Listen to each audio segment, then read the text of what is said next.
Hey there, guys. Welcome to 2023.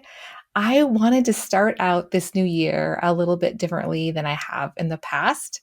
Today, you're going to hear just from me. I've done this, I think, only one time before, but the new year seems like a great time to do this. I want to share a little bit about the origin story of the Untangled Faith podcast. So sit back and relax. This is going to be story time with Amy. I have always loved words. As far back as I can remember, I have always had this little part of me that wanted to be a writer. And so I did the thing that so many of you did back in 2013 or 14. I started a blog and I started dabbling in writing. I didn't have like one specific focus. I wrote about all sorts of things. Parenting. I wrote about, my faith. I wrote about being a mom. I wrote about, relationships.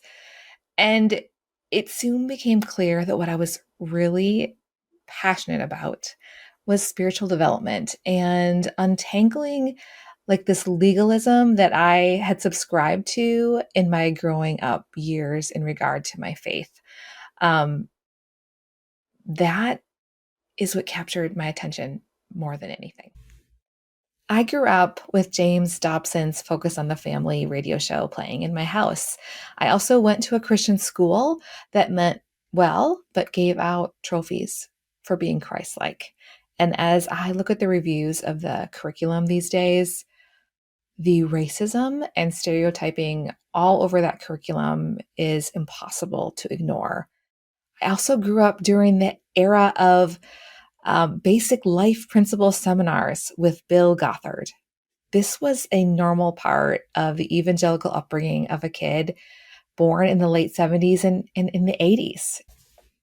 I had more than one pastor as I was growing up that took trips to Chicago to learn how to do church and leadership from Pastor Bill Hybels at Willow Creek. If you were to listen to the radio in the car or on trips with our family, you would have heard conservative talk radio playing, and most often it would have been Rush Limbaugh. And as I entered into my early adulthood, I started to realize that so many of these people that I saw as being the example of what it meant to be a good Christian fall one by one and reveal themselves to be hypocrites and worse. It was a time for me to really reckon with what I believed and why I believed it. In 2002, one of the most revered pastors in the Twin Cities, near where I lived, he returned from a missions trip, and his elders met him at the airport to tell him that they were aware of his serial infidelity and that his employment was going to be terminated. That church had just finished a capital campaign and moved into a brand new, very expensive facility. And the elders made the difficult yet very correct choice, I believe, in letting him go. It was the next year, as my husband and I were getting ready to get married, I heard on the radio, even as we were setting up for our reception, they had the radio playing in the background. And I heard news that Rush Limbaugh was being investigated for potential illegal use of prescription drugs and doctor shopping.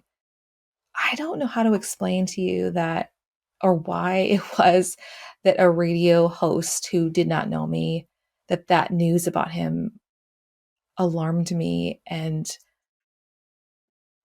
really grieved me so much. This is not someone who cared about me or that I knew personally, but it was following that reporting that really started to turn some light bulbs on for me in my life. And I started to wonder, why had I revered this person so much when, if I listened closely to him, he was not kind. He did not represent much of what I had seen described as the fruit of the Spirit in the Bible, married and divorced many times. And yet he was lifted up as some sort of leader and person to listen to and respect amongst the white evangelical community that I grew up in. It didn't make sense. I'm actually thinking about doing a series on the influence of Rush Limbaugh on Christianity in the United States. I think that would be fascinating. And because there is just so much there, more than one episode could cover. So I might get to that later on this year. But also later on that year, later on in the next couple of years after that, after my husband and I got married, it was later after Nathan and I were kind of settled into married life and I was paying attention to the world and the news and what was happening with Christians in the world. Um, I stumbled across some accounts of people that had been abused by Bill Gothard. Their accounts were very similar to each other, and there were many, many of them. It was impossible to dismiss them. I believed them. And I believed them then, and I believe them now. I just kept listening and paying attention, and the hits kept coming. It wasn't long after that it was revealed publicly that Pastor Mark Driscoll from Mars Hill Church, who had been very revealed by the American evangelical community, had turned out to be an arrogant, bullying ass. Of course, we know what happened in 2016. Donald Trump won the Republican nomination for president. And that's when I saw people like James Dobson and other well-respected Christian leaders who had been very clear about what they thought about character being required for being a president. They were now singing an entirely different tune. 2 years after that, Bill Hybels resigned because brave whistleblowers came forward with accounts of his sexual misconduct. And it was in that very same year that Pastor James McDonald, who had pastored Harvest Bible Chapel near Chicago, also there was reporting on him being abusive. So many people that I had looked up to as standard bearers and people that had been voices in my life as a part of the backdrop of my life growing up, they turned out to be abusers, hypocrites, and grifters. It has been a lot to process, and my preferred way to do it was with my words. These were the sorts of things that I wanted to work out on paper and with others in conversations. Around 2016, there was something that stopped me from writing about all of this as much as I wanted to. It was the fact that my husband, Nathan, worked for Dave Ramsey, another high-profile Christian figure. And as I looked at people like Driscoll and others that were problematic in the Christian world, I could not get away from the fact that there were a lot of similarities between those that were crashing and burning publicly and Dave. I know I've mentioned this before, but it was in the fall of 2018 as I was reading the World Magazine reporting on James McDonald entitled Hard Times at Harvest that the blindness that had such a strong hold on me started to lose its grip.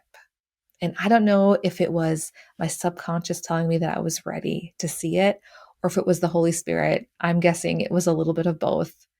But I finally was able to acknowledge consciously to myself that something was not right with the Ramsey organization, in particular with Dave Ramsey.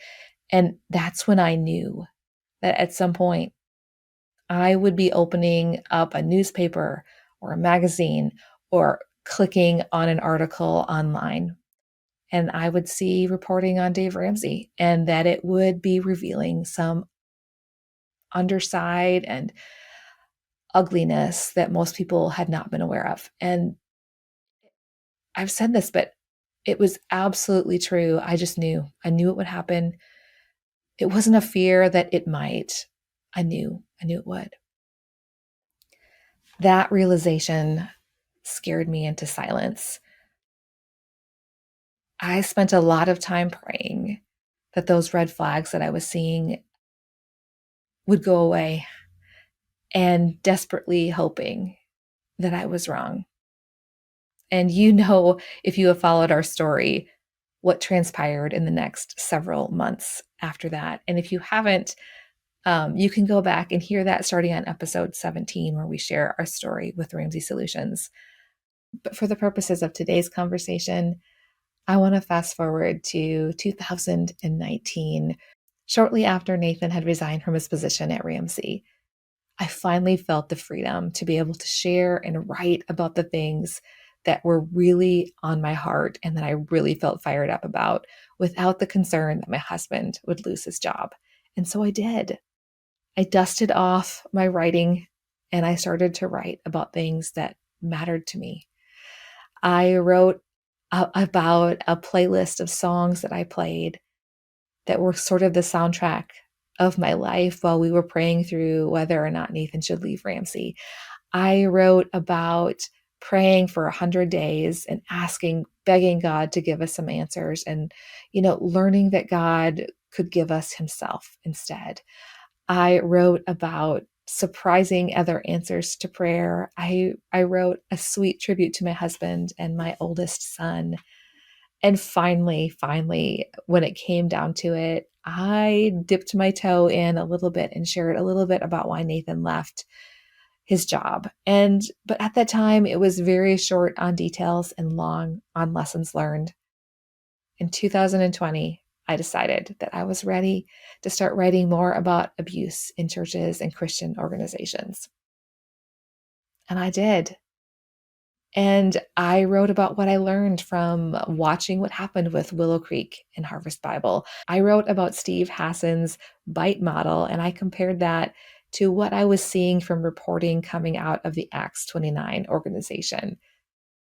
And finally, right as the world was hunkering down because of the COVID pandemic early in March, I started wondering if it was time to share more details about why Nathan had left his job.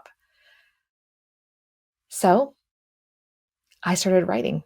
I wrote and I wrote and I edited and edited, and I prayed over every word because I knew that everything I said would be scrutinized. I knew that it was a risk for our family to speak out in a way that might possibly harm the Ramsey organization. And so I wanted to be very careful that everything I said was clear and as accurate as I could make it. And finally, on April 15th, I pressed publish and shared a very long blog post about Nathan's leaving Ramsey Solutions. I just read it again recently, actually, and I have to tell you, I am ridiculously proud of it. It is a well-written article. I am still proud of myself. It was scary, and it was, there was a lot of uncertainty about what would happen, but I knew it was the right thing to do, and pressing publish felt so good. It was within probably the next day or so that one of Nathan's former coworkers reached out to Nathan. His name is Dan, and he wanted to talk. I got to tell you, I was terrified because I wasn't sure if Dan was wanting to talk because he wanted to tell us he was disappointed in us for speaking negatively about Ramsey. I held my breath until Dan showed up to sit with us in our backyard and have this conversation. And it turned out that he just wanted to know everything. He wanted to know, he was ready to hear all the details of why Nathan had left. He came with questions, but mostly he came and just took notes of everything that we said. When we finished talking, he said he had some concerns himself. He gave us the impression that he believed us, but we also understood that he wanted to verify some things. So he went off and had some other conversations with some other people, ended up making a trip himself to the Williamson County clerk. And from what he had gathered from conversations and with what he had seen with documentation with his own eyes, he decided that he needed to resign. By the end of May, which was roughly a month after that article I had shared, Dan was telling his boss that he was resigning from Ramsey, and he told them why. He told them of the concerns that he had, told them that he had talked with us and that he had talked with others, and showed them the documentation that he had. That was a domino that tipped that started lots and lots of other dominoes tipping. Within the next day or so, our family, and several other families received a letter and an email from the general counsel of Ramsey Solutions threatening us. They wanted us to be quiet. They gave us a very short timeline to reply, and it was very scary. And that around the same time those letters were being delivered to us by couriers, the Ramsey leadership was gathering up the digital development team at Ramsey into meetings, some after work and some at other times, to tell them lies and half-truths about our family and how we were trying to destroy the company.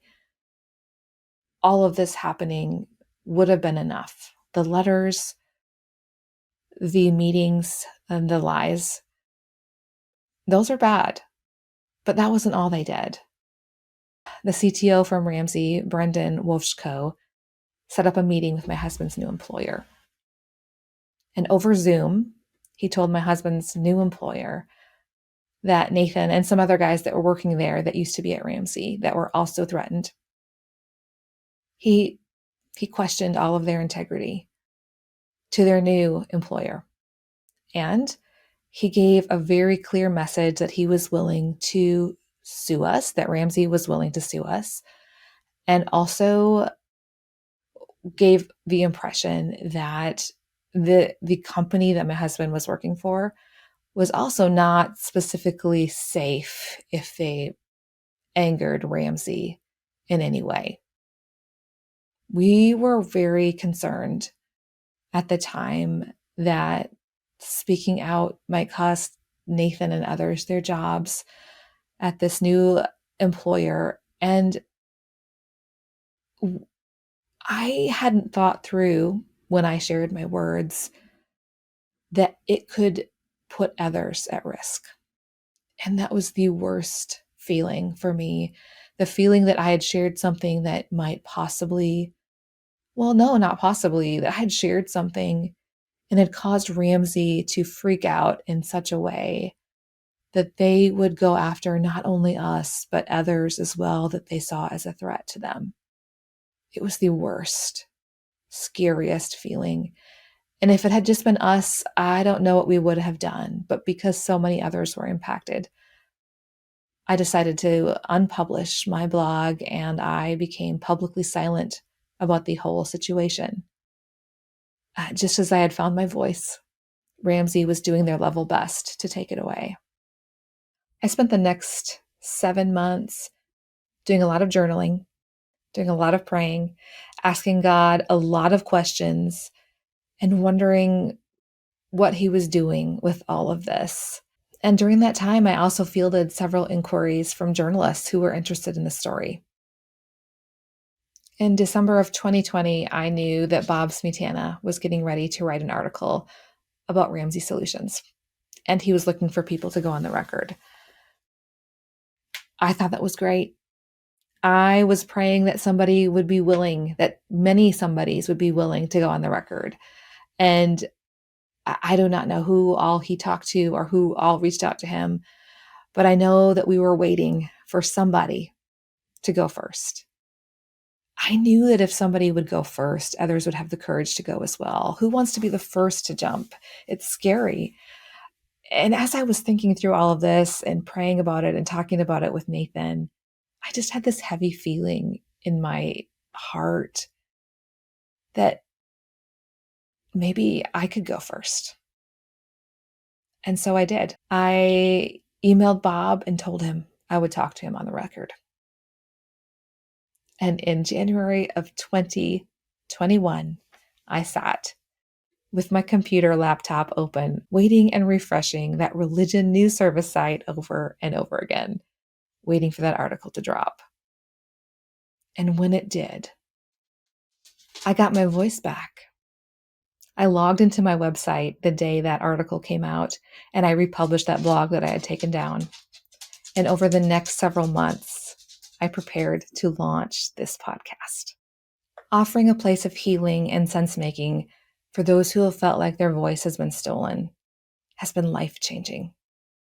It's my desire to help you get your voice back in whatever way that looks like for you.